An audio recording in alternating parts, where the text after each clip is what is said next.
देश के गृह मंत्री अमित शाह अपनी तमाम सभाओं, चुनावी जनसभाओं, रैलियों, सभी जगह ये कहते थे कि दुनिया में कोई भी देश ऐसा नहीं है जहां कोई भी जाकर बस सकता है।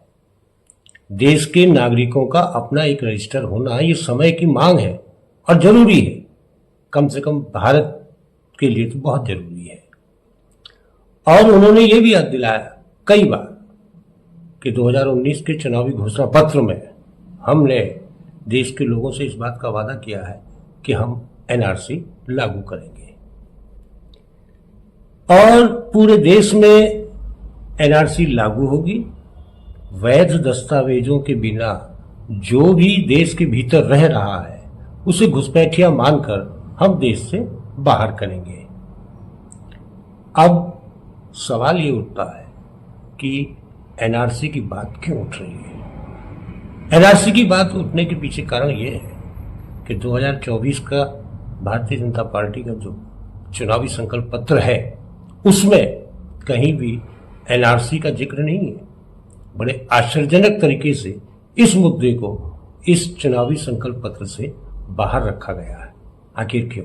आगे हम आपको बताएंगे कि इसके पीछे आखिर वजह क्या है कि भारतीय जनता पार्टी ने चुनावी संकल्प पत्र से एनआरसी के मुद्दे को बिल्कुल ही बिसरा दिया, भुला दिया। लोकसभा चुनाव के लिए बीजेपी की ओर से जारी संकल्प पत्र में नेशनल रजिस्टर ऑफ सिटीजनशिप यानी एनआरसी का मुद्दा गायब है, जिससे कई सवाल उठ रहे हैं। सवाल इसलिए भी कि बीजेपी ने सीए को तो इस बार संकल्प पत्र में जगह दी है, जबकि एनआरसी का जिक्र नहीं है।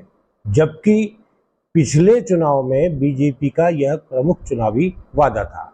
2019 के चुनाव में बीजेपी ने प्रमुखता से सीए एनआरसी को चुनावी मुद्दा बनाया था। पिछली बार यानी 2019 में सरकार बनने के बाद 2 दिसंबर को गृह मंत्री अमित शाह ने झारखंड में एक बयान भी दिया था। तब उन्होंने कहा था कि मैं आपको भरोसा देता हूं कि एनआरसी को पूरे देश में लागू किया जाएगा और सभी घुसपैठियों की पहचान करके उनको 2024 के चुनाव से पहले देश से बाहर भेज दिया जाएगा। 2024 के लोकसभा चुनाव से पहले अमित शाह का नवंबर 2023 में भी ये बयान आया था कि अभी एनआरसी पर चर्चा नहीं, अभी एनआरसी नहीं आ रहा है। बीजेपी के रुख में एनआरसी को लेकर बदलाव की आखिर वजह क्या है? दरअसल एनआरसी को लेकर बीजेपी के रुख में आए बदलाव के पीछे राजनीतिक और चुनावी वजह है। उसी का नतीजा है कि इस बार के संकल्प पत्र में एनआरसी लागू करने का कहीं भी जिक्र नहीं है।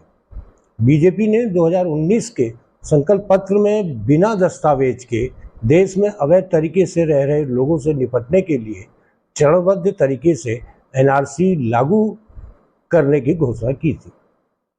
और 2019 में बीजेपी ने घोषणा पत्र में साफ तौर पर कहा था कि अवैध तरीके से देश में बस जाने की वजह से कुछ क्षेत्रों की सांस्कृतिक और भाषाई पहचान में भारी बदलाव आया है, जिसके कारण स्थानीय लोगों की आजीविका और रोजगार पर प्रतिकूल प्रभाव पड़ा है।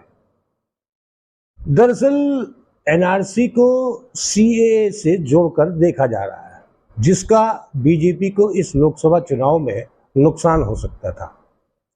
एक आम राय ये भी है कि सीए नागरिकता देने वाला कानून है, जबकि एनआरसी से नागरिकता छीन ली जाएगी। ऐसे में बीजेपी के विरोधी दल भी वोटरों के बीच में ऐसे दावे कर रहे हैं कि सीए और एनआरसी एक है। नागरिकता छीनने के लिए ये कानून लाया जा रहा है। टीएमसी के नेता भी वोटरों में ये संदेश दे रहे हैं कि सीए के बाद केंद्र सरकार एनआरसी लाएगी, जिससे हिंदुओं और मुस्लिमों की नागरिकता छीन ली जाएगी।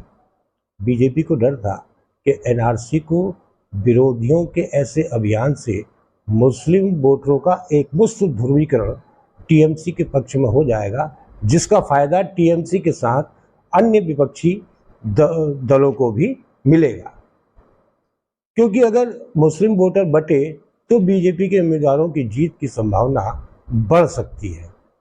इसके साथ ही बीजेपी को यह भी डर था कि एनआरसी के नाम से देश में बीजेपी के विरोधी दलों को बीजेपी के खिलाफ धरना करने के लिए देश भर में फ्री में, मुफ्त में समर्थक मिल जाएंगे, जिनका चुनावी असर भी होगा।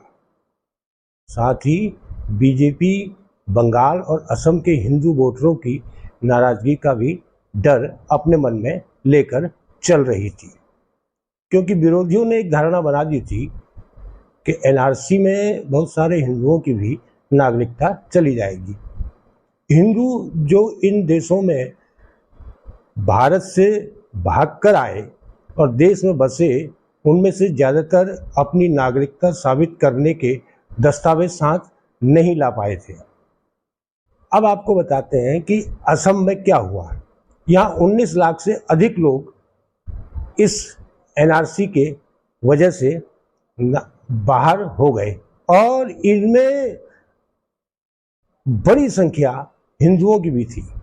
आपको बता दें कि असम में सुप्रीम कोर्ट के आदेश पर की गई कवायद के बाद राज्य के 3 करोड़ 29 लाख आवेदकों में से लगभग 19 लाख से अधिक आवेदकों को अंतिम राष्ट्रीय नागरिक रजिस्टर से बाहर कर दिया गया। और यही वजह थी कि विरोधियों की रणनीति को कुंद करने और सीए एनआरसी को लेकर भ्रम न पैदा हो, बीजेपी ने एनआरसी को इस बार संकल्प पत्र से बाहर रखा है।